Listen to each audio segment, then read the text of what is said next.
Good morning, everyone, and welcome to Great Day Houston. Today's show deals with one of the most destructive things that can happen to individuals, their families, and our communities. Last year, almost 72,000 people died from an overdose. Thousands more are consumed with how to score their next dose, and oftentimes that means committing a crime to pay for it.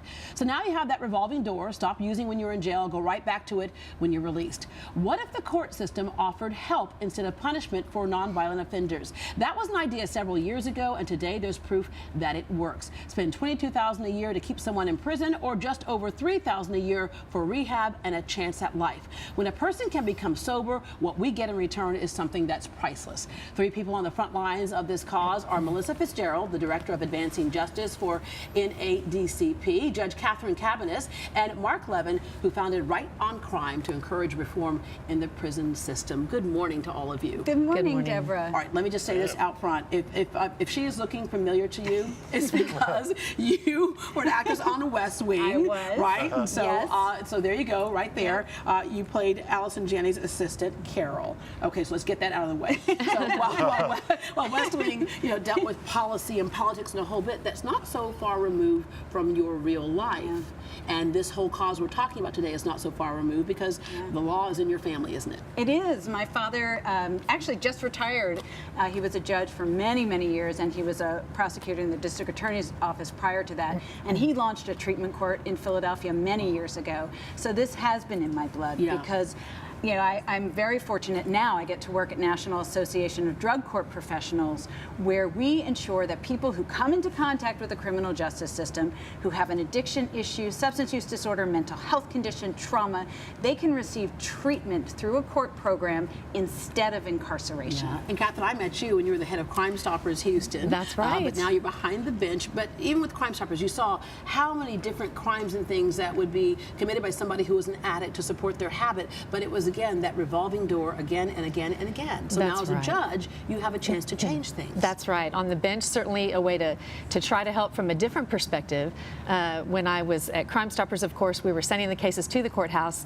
Now we're handling them from the bench and trying to, through the drug court, really focus on rehabilitation rather than incarceration. Yeah, and Marc, over the years, I mean, that's what we kind of battle with. There are people who have a mindset of just lock people away and keep them away.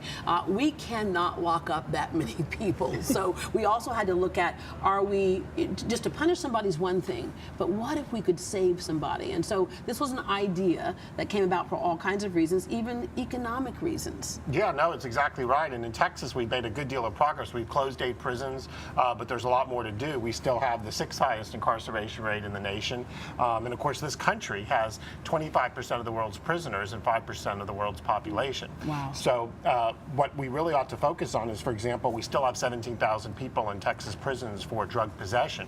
And then, as you alluded to, many people commit property crimes, stealing to feed their drug habit. And drug courts are one of the ways that's proven, dozens of studies, to reduce recidivism, keep families together, and save those tax dollars. Yeah, and let me move to keep families together.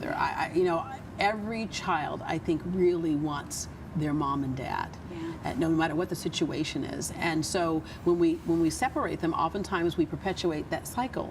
No question, and I know that we'll have some guests on to talk a little bit more about that later, but that's one of the really beautiful things about treatment courts, is that we give an opportunity for the parent, for the child, for the family member, the loved one, to get treatment and to get their lives back and return home to be parents and neighbors and contributing members of our communities where we greatly need what they have to give. Yeah, Judge Cabiniss, I have a couple of friends in college who found themselves in trouble, and the last place they would want to be is in front of a judge. That's right. But I've had people who've gone through drug treatment courts, and they were shocked and surprised at how comforting it was to be in front of a judge like you. Well, certainly the treatment courts, the drug courts, have a different perspective. The potential is, the role is to try to rehabilitate rather than incarcerate. And so there are many staff members and many agencies that are working together to try to rehabilitate people, make them productive citizens, tax-paying citizens, working citizens, back together with their families. we really find that the drug courts transform lives. Yeah. They take those repeat offenders and make them into productive citizens. And Mark, let me make sure that people understand. This is for non-violent offenders, correct? Yes, that's the case, and these are people that, again, they've had a drug possession issue because of their addiction. They have perhaps committed, shoplifting or something to get funds to buy drugs, and so if you solve that habit, and that's what, it's not just a courtroom. The drug courts depend on treatment programs, and there's often a probation officer. So there's a whole team around that individual, and they work closely with their family, a spouse, for example, who can be a source of support, a minister, people that can come around that individual as part of the drug court intervention. And again, in the traditional justice system, a judge just passes off a case, sends someone to prison. And I think that we have kind of in our mindset that you kind of go, okay, you did what now? Let's see. Yeah. That means it's punishable by, I'm going to give you somewhere in the middle and go away. And what's interesting is, I think you can speak to this better than I can, is that treatment is a critical piece of it. It's called a treatment court for a reason, and it's not a judge making a random decision. There's a team that Judge Cabiniss can talk about. And how do you make your decisions? And I think that is really what, it goes to the point that you were making earlier as well. It's about the treatment and the team, and that there are consequences for actions, but the goal is always rehabilitation rather than incarceration. So that old traditional lock them up and throw away the key really isn't the focus anymore. Now it's about how can we help this person rehabilitate and become sober and productive, and every member of the treatment team is really engaged in that. It's all for the benefit of that person, transforming them, but for the greater good as well, for the benefit of everyone, decreasing crime in the community one person at a time. Yeah, I remember I was actually in a drug court watching some proceedings at one point, and the guy standing up there had actually been to rehab a few times. Right. And so what you find in this court as well is that you're a little more forgiving, because a lot of people would say, well, you've already been. We know that rehab doesn't work that way, Well, we know that we're willing to give someone another chance and to put them on probation. We're forgiving to that extent. But it's also about treatment and maintaining that sobriety, and that there are consequences if there are for failures. We want the success, and so it's always with the focus on success, though it's not easy. Well, having consequences is one of those things that is going to make that person a partner in their own recovery. Right. And I want to point out the research basically says it's the swiftness and sureness of the consequence. So going to jail for the weekend, keep your job, stay with your family. But if you don't show up for drug court, for example, someone will make sure you go to jail for that weekend, and you'll realize I got to go to the drug court. Yeah, or it could be this is the sentence you were looking at. This is 5 years in prison, right? You want to avoid this, let's work a little harder at this if we can. It's a little different than the traditional rehab. Right. Yeah, and it's sanctions and rewards, because that's the other thing that I think is important to remember, is that these courtrooms are strict accountability. They are still places, and this is public health and public safety being married together. Right. And public safety is still critically important. So that's the primary thing. But these places, being places of strict accountability, are also places of hope and healing, and an understanding where the judge has been trained in these areas. And I was going to say, a way to make it make sense. I have a couple of friends who are victims of crime, and they have no forgiveness. And when you were a victim, you're in a different space, right?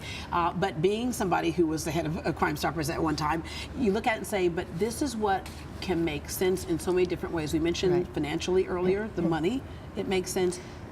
That's right. It makes sense for so many different reasons. Before I was at Crime Stoppers, I was actually a prosecutor, and I worked as a prosecutor in the drug court. So I was one of those participants, and I recognized back at that time that it's about fighting crime. It's about being tough on crime, but in a smart way. Right. And that's what we're doing now. From the bench as the judge, it's fighting crime, tough but smart. Yeah. Well, we have to lock up the people we're afraid of, not those we're mad at. And with the you graduate from the you graduate from the drug court, you get a graduation certificate. And some of these people never graduated from anything, and they potentially get it off their record too, so they can get a job, get an apartment. Yeah, we'll talk about how to get a job after you've had a record. We just saw some pictures there earlier, and you see those smiling faces, and these are people who now have a fighting chance. All right, coming up, when an addict is in court for committing a crime, they might expect the heavy hand of the law, as you just heard. Instead, our next guest got a helping hand from the legal system, and she says after 4 near-death experiences, that help is what finally saved her life. We'll hear from her next.